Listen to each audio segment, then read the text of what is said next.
11주차 당첨자 홍철성년 맞아요? 네, 와. 네, 오늘은 제가 진행을 합니다. 그래서 이거 뽑기를 해볼 텐데요. 네, 풀어주세요. 네.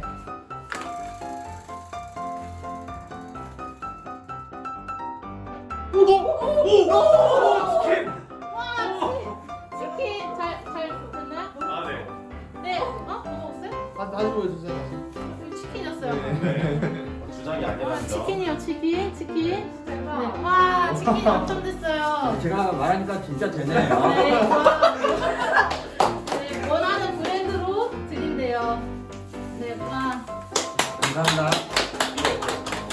네, 다음 주 당첨자 추첨이래요. 뒤에 돌리겠습니다. 이렇게 하면 되나요? 네네, 그냥 돌리면 돼요. 야, 9번. 9번! 네, 9번. 네, 당첨됐습니다. 네, 이제 9번이 나왔는데 9번은 없고요. 9번에서 가장 가까운 숫자가 6이에요.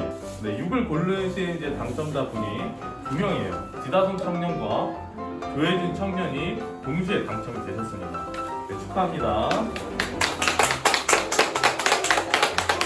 끝.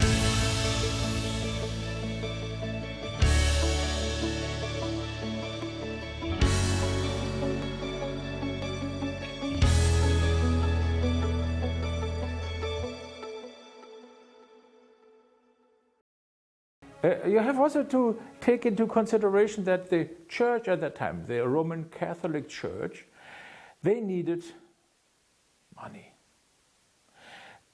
There were different reasons for that. One reason was that the very famous St. Peter's Cathedral in Rome should be built. You see, people paid money for their sins to the church, and they thought the church can take away your sins if you pay enough money to the church.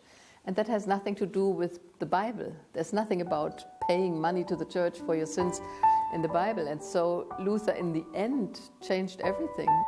여러분은 예수님을 믿으면 구원을 얻는다는 사실을 아시나요? 십자가의 보혈 덕분에 우리 죄를 회개하면 죄를 사함받을 수 있다는 사실도 아시나요?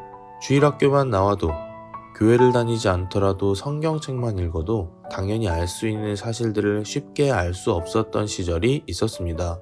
이 예언의 말씀을 읽는 자와 듣는 자들과 그 가운데 기록한 것을 지키는 자들이 복이 있나니 때가 가까움이라. 요한계시록 1장 3절에는 말씀을 읽는 자, 듣는 자, 지키는 자에 대한 이야기가 나옵니다.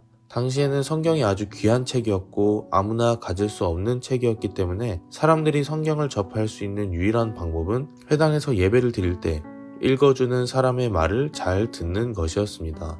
그래서 읽는 자는 단수로 표현되었지만 듣는 자는 복수로 표현된 것입니다. 하지만 시간이 흘러 기독교는 사람들이 성경을 쉽게 접할 수 없음을 이용하게 되었고 부패하게 됩니다. 이번 11주차 영상에서는 부활절을 맞아 성경이 얼마나 중요한 책인지에 대하여, 또한 성경으로 돌아가기 위해 목숨을 걸었던 믿음의 선조에 대하여 이야기를 해보려고 합니다. 그 이야기는 지금으로부터 500년 전 독일에서 시작됩니다. 예수님이 승천하시고 약 1500년간 기독교인들은 수많은 박해와 판치는 이단들을 이겨내고 교회를 세워 신앙생활을 하고 있었습니다. 당시 유럽의 교회는 현재의 카톨릭, 즉 천주교의 형태를 띠고 있었는데요. 교주인 교황의 힘이 아주 강했습니다. 1513년 217대 교황으로 레오 10세가 선출되었고, 레오 10세는 성 베드로 대성당 건축 자금과 전쟁 자금을 조달하기 위해 면벌부를 만들어 판매하기 시작하였습니다. 가톨릭은 세상에서 지은 죄를 회개로 사함받은 것 별개로 죽은 뒤에 죄에 대한 벌을 연옥이라는 곳에서 받는다고 믿는데요. 면벌부란 내가 지은 죄를 없애주는 것이 아닌 연옥에서 받게 될 죄에 대한 벌을 없애주는 문서를 말합니다. 사실 면벌부는 레오 10세 이전부터 존재해 왔습니다만 이전의 면벌부는 100년에 한 번 로마에서만 발행했습니다. 하지만 레오 10세는 면벌부를 유럽 전역에서 누구든지 언제든지 살 수 있도록 대량으로 찍어냈고, 심지어 많은 사제 자리를 만들어 돈을 받고 자리를 팔기까지 했습니다. 이 자리를 알브레이트라는 사람이 사게 되고 이 과정에서 많은 빚을 지게 됩니다. 교황 레오 10세는 알브레히트가 이 빚을 갚을 수 있도록 약 8년간 담당 교구에서 면벌부를 판매할 수 있도록 허가하였습니다. 교회로 따지면 담임 목사가 남성 교구장 자리를 돈을 받고 판 뒤에 그 교구장에게 그 교구에서 거치는 헌금을 가질 수 있도록 해주고 추가로 교구에서 물건을 팔아 생기는 수익까지 챙길 수 있도록 해준 것입니다. 상당한 막장이죠. 알브레히트는 더욱 효과적으로 면벌부를 영업하기 위해 요한 테첼이라는 사람을 고용하는데요. 이 요한 테첼이 영업 과정에서 내뱉은 말은 가히 충격적입니다.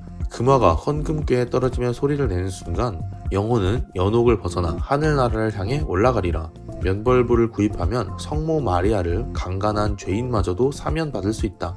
이렇게 돈을 위해서라면 신성 모독도 서슴지 않는 부패하리만큼 부패한 기독교를 비판하던 수많은 사람 중 한 사람이 정면에 나섰습니다. 그 사람이 바로 종교개혁가 마르틴 루터입니다.